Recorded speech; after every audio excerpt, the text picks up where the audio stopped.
Olá, sejam todos bem-vindos. Este é o nosso curso básico de teologia. Vou colocar a minha imagem aqui. Aê, sejam todos bem-vindos. Estamos chegando aí, dando início ao terceiro módulo do nosso curso básico de teologia. Nós vamos falar do período em que Moisés tira, com a permissão de Deus, o povo ali do Egito. Eles passam pelo mar, né, e agora eles chegam ao Monte Sinai. E aí nós vamos ver neste terceiro módulo este período, né, da chegada deles no Monte Sinai. Aí esse período vai até lá, o Novo Testamento, até o final, né, do, da era mosaica, lá na cruz de Cristo, quando Jesus Cristo é crucificado.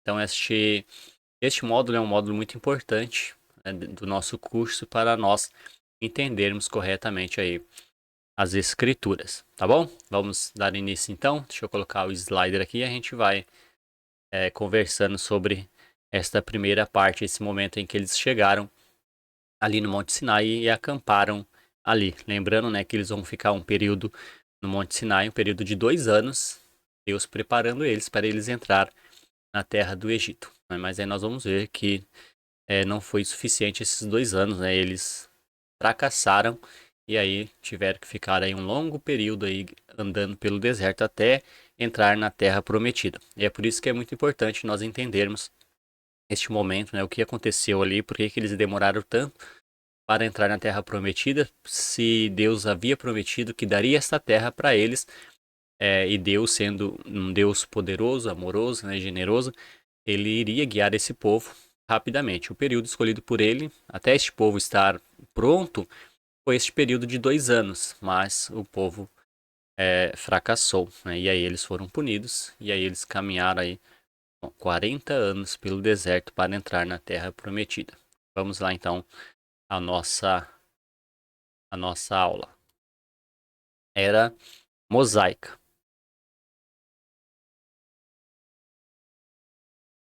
A cronologia bíblica desta era ela vai de Êxodo 20, né, a Malaquias. A cronologia humana vai de Moisés até Jesus Cristo morrendo na cruz, né? Ela vai do Monte Sinai, a cronologia histórica, ela vai do Monte Sinai até a cruz.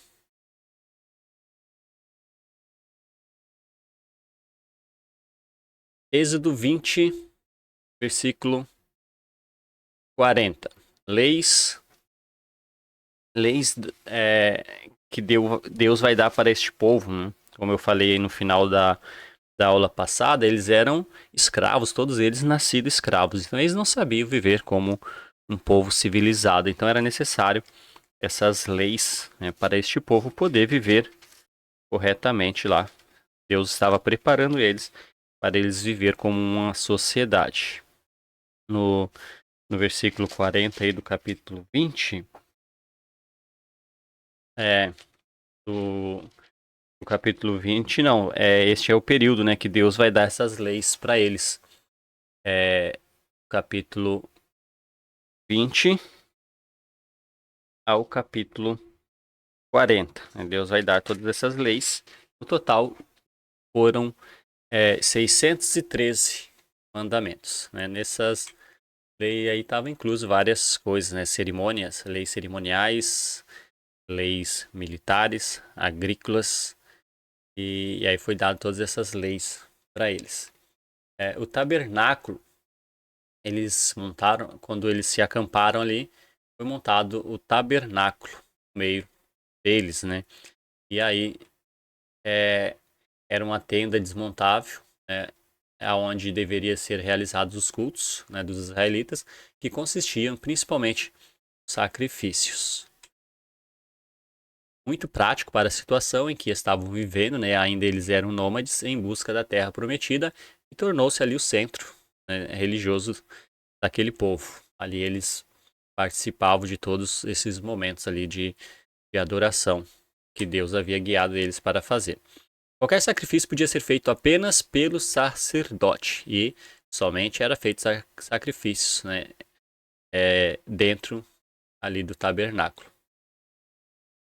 Essa característica da religião era a única coisa que mantinha as tribos unidas quando eles já habitavam em Canaã, né, uma vez que não havia um governo central até o início da monarquia. Tudo que unia este povo e mantinha eles ali em comunhão, até lá na frente, quando eles já estão, né, na terra de Canaã, que vai ser estabelecida aí uma monarquia e aí eles vão ser governados por um rei. Mas o que mantinha eles ali unidos era tudo isso que Deus já havia ensinado para eles lá no Monte Sinai. Esse é o projeto, né, do o que era ali o tabernáculo. Quando fala que os sacrifícios eram feitos dentro do tabernáculo, podia dizer que era aquela cerca ali, né, toda aquela dimensão ali, entrava ali dentro era feito as cerimônias. Aí ali dá pra gente ver ali aonde era o queimado, né, os holocaustos e a bacia de bronze, né, da purificação. E lá dentro a gente vai ver que algumas coisas que tinham lá dentro, aonde não era permitida a entrada, né, das pessoas. A pessoa ia até ali só onde era feito o sacrifício, né, que o animal era sacrificado e dali para frente, lá dentro, só quem entrava era o sacerdote. Lá dentro mesmo era só o sumo sacerdote, né? Então a gente viu ali que tem o lugar santíssimo, né, o santo lugar, o átrio do pátio e fora do pátio, né, o pecador. Bom, lá dentro, né, tinha o santo lugar. Hebreus 9:2. Deixa eu ler esse texto de Hebreus.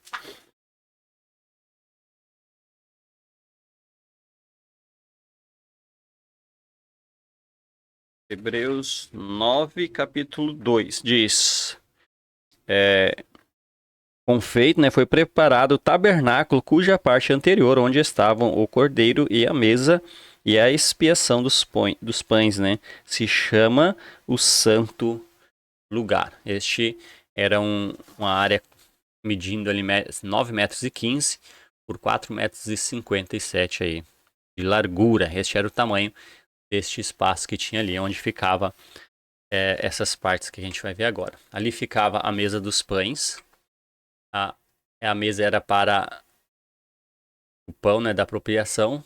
Ficava ali 12 pães e cada um pesava 2 quilos, que eram arrumados, né, em 2 pilhas sobre a mesa. E esses pães, eles representavam a aliança das tribos com Deus. Eram trocados no sábado, era uma aliança, né, de Deus com as 12 tribos, e eram trocados no sábado. Os pães, né, anteriores, eles eram comidos pelos sacerdotes. Tinha o candelabro, né? O candelabro de ouro, ele era um grande castiçal com 7 braços, cada um com a sua lamparina. Esse candelabro representa a luz de Deus, né? Eles eram colocados ali no santo lugar e ficavam sempre acesas. Vamos fazer a leitura do capítulo 25.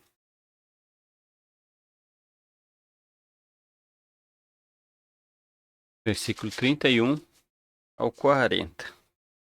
Diz assim, ó: farás também um candelabro de ouro puro, de ouro batido, se fará este candelabro.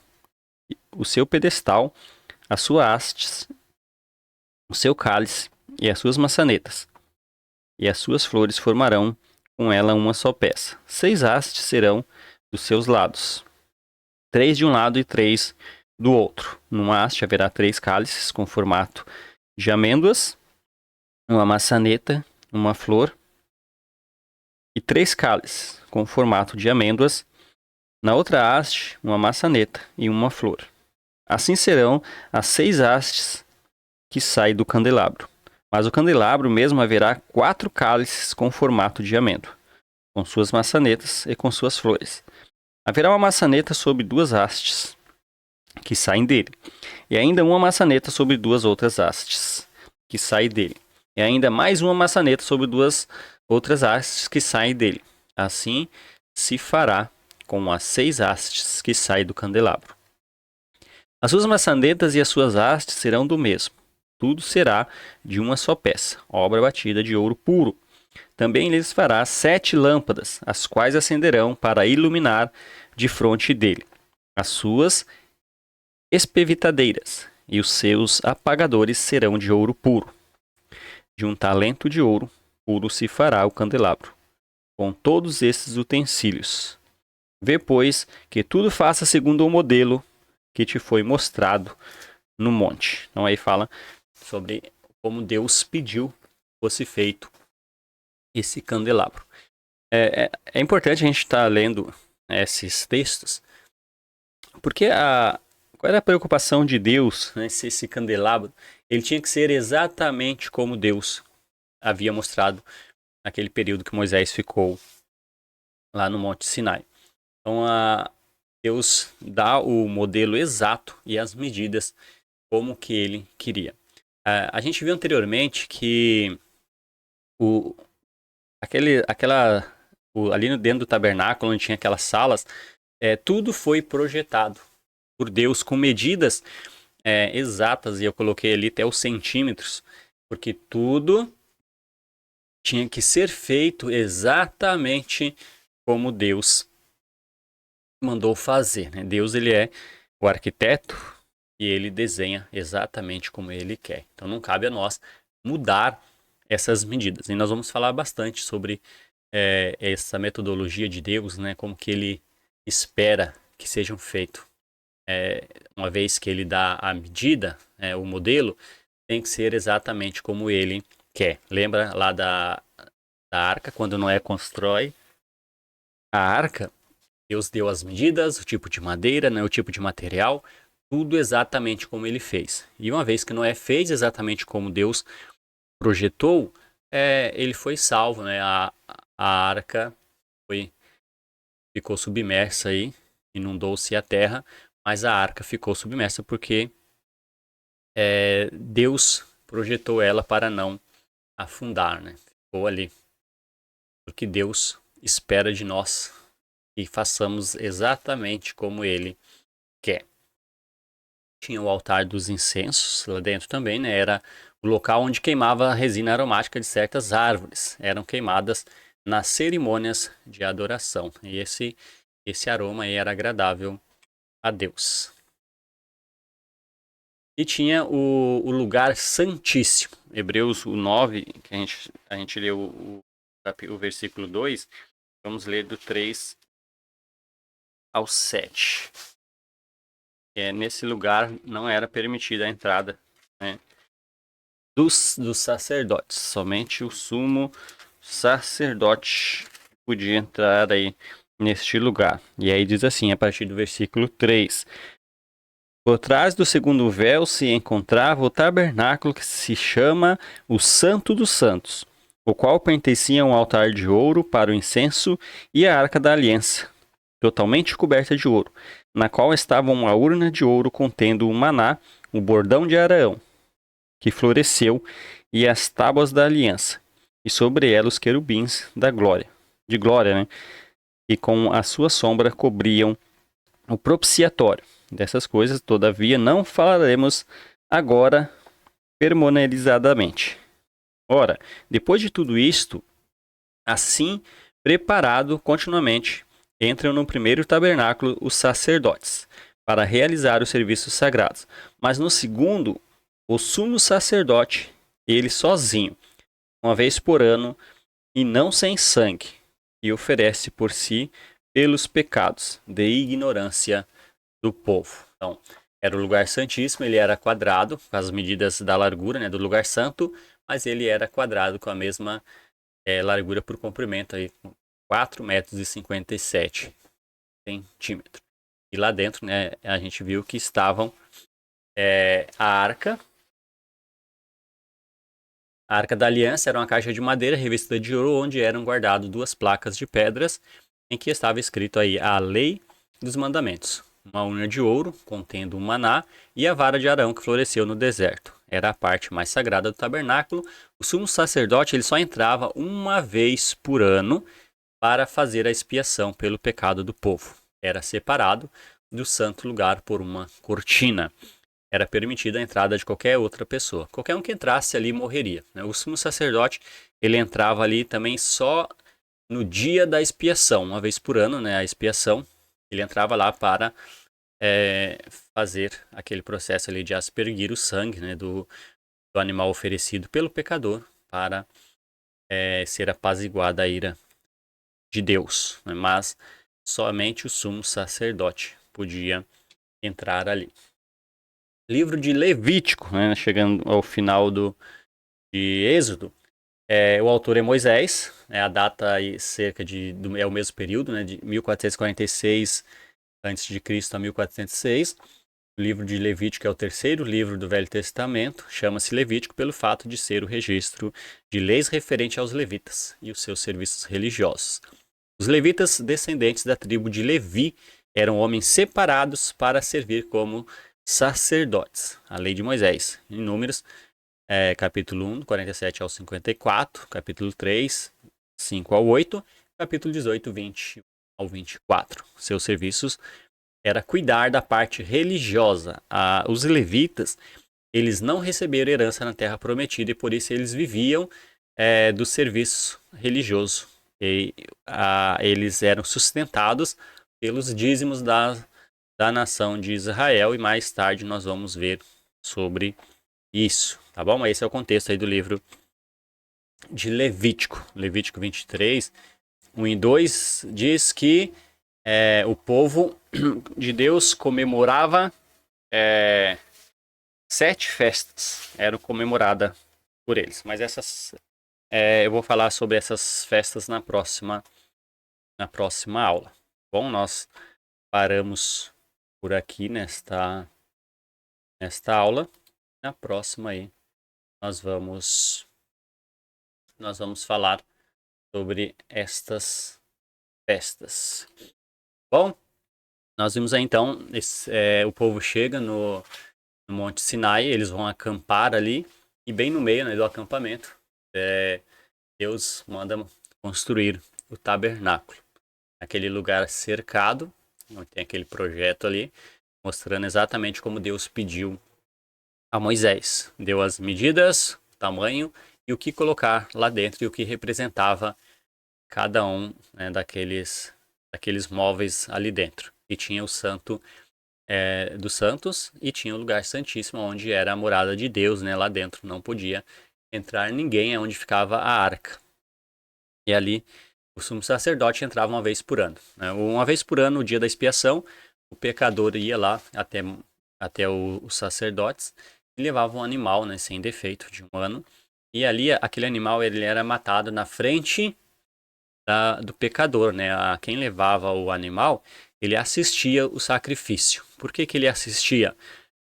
Para ele entender que aquele animal estava morrendo no lugar dele, né? Era trocado. No lugar dele, aquele animal era morto e o sangue daquele animal era levado lá naquele lugar, né, no Santíssimo, e o sumo sacerdote aspergia o sangue daquele animal, né, que representava ali o pecador, e este sangue ele não tirava o pecado, né, aquele homem ele não tinha seus pecados perdoados, mas aquele sangue aspergido sobre a arca apaziguava a ira de Deus, e isso era feito anualmente. Então no ano seguinte aquele homem ele deveria de novo levar um animal lá sem defeito para ser morto no lugar dele, sangue ser aspergido lá na arca para apaziguar a ira de Deus. E é por isso que a gente vai ver lá na frente que quando Jesus chega, né, e começa o seu ministério, o povo não aceita esse perdão oferecido por Deus de pecados, porque para eles não tinha, né, este perdão de pecados, porque lá anteriormente era apenas apaziguada a ira de Deus e chega Jesus, né, dizendo que ele tinha poder para perdoar pecados, e aí o povo vai ficar bem surpreso, tá bem? Essa foi a nossa aula de hoje, a nossa primeira aula do nosso terceiro módulo, que é a era mosaica, tá bom? Tenham bons estudos, leia aí os textos bíblicos e eu vou estar disponibilizando aí também o PDF e acompanhe e vamos em frente. Agora nós chegamos em uma uma parte bem importante do nosso curso, tá bem? Deus abençoe a todos nós.